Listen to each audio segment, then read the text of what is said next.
Greetings. Up for auction is my 1975 R90/6 at no reserve. It's parked here in my garage, sharing space with my personal bike, a 76 R90, and my next project bike, 75 R90/6. As you can tell, I'm somewhat passionate about the /6 series. Now the walk around. We'll start the front, walk around to the back. Actually, what I'm going to do, I'm going to sit on my stool, so the walk around now becomes a scootaround. The front wheel. Spokes were in good shape. I did check everything out, went through the bearings, the seals, they're new. I did space the spacer on the inside of the wheel. Not too many people do that, but it is important for the proper handling and the longevity of the bearings. Front tire is a new old stock Continental tire. We refer to them as the Continental Twins. It's new tire, new tube. Front forks got a total rebuild. New bearings, neck bearings.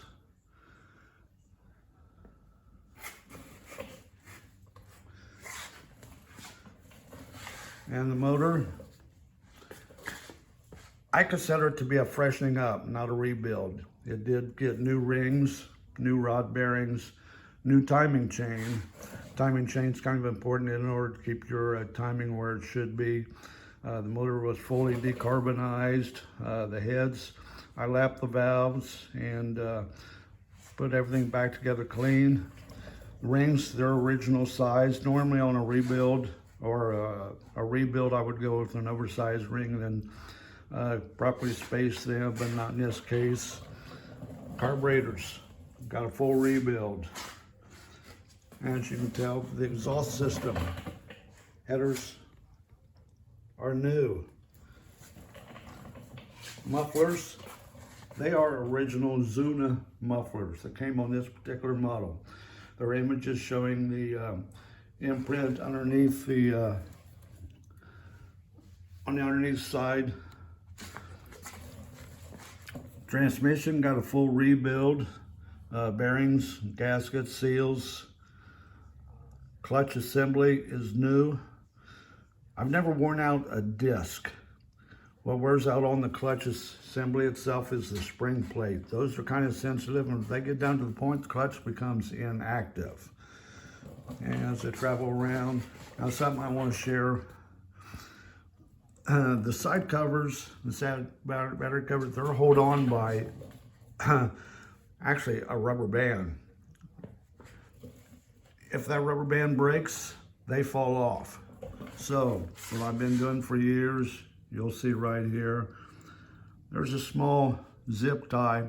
Drill a hole, drill a small 1/8 inch hole, wrap it around the subframe, put the zip tie on it, and it holds it in place. If that rubber band breaks, you don't lose your side cover. And the shocks, I'm not a person to take anything for granted.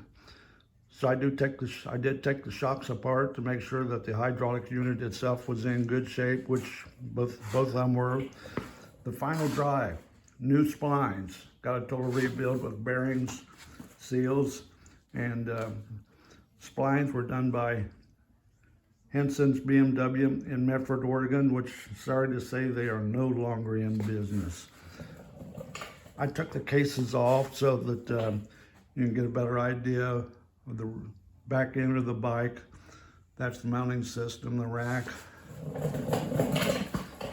tail light assembly. Now, I'm a purist, but there are a couple things that are a little more practical.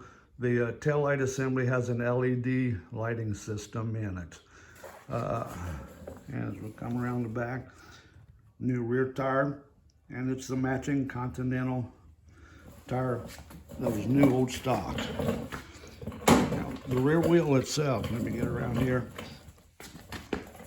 The rim was in really good shape, but however, I check each of the spokes, which I do every time, and 3 of the spokes, for some reason, were not properly seatable.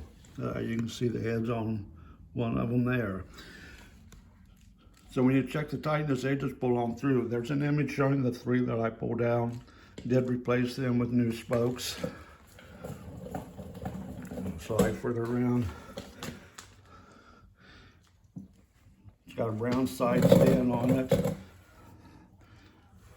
I had a situation years ago while traveling out west. I was on Rocky Mountain National Park, and it was on my /6, and I had fairing on it. There's a wind gust that came along that lifted the bike up off the side stand, which was spring-loaded, so the bike went on its side. So I've been a fan of this brown side stand ever since. The painting on this bike is original. I did touch up a few areas.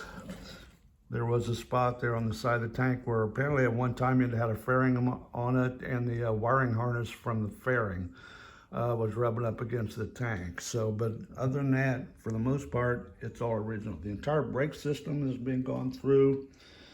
There's the original style horn. These covers, they're Luftmeister and original for this particular style of motorcycle. The steering dampener, that's a new hydraulic unit. All the electrical system has been replaced, gone through all the relays, the starter relay, the voltage regulator, same for up front. And the seat, I actually found this separate from what came on the bike. It's a new old stock seat, and somebody had sitting around for a long time. I was able to get it and mount it to the bike. Up front on the bike, the instrument housing. The speedometer was sent to overseas speedometer with Rick Borth.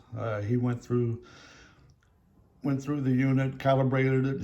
BMW it was just in their mind to, if you were showing 60 miles an hour, you're actually doing about 55. So it's been recalibrated for the correct mileage. The handlebar controls, they're in excellent condition, almost like new.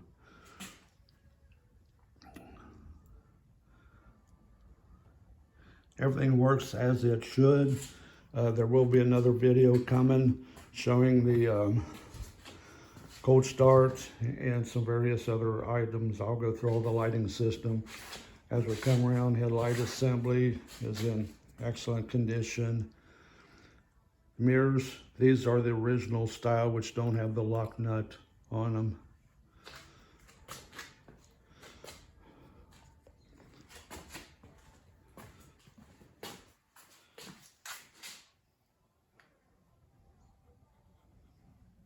Let's see, I'm here in just a second. I'll put this down and I'll lift the seat up so you can see underneath of it.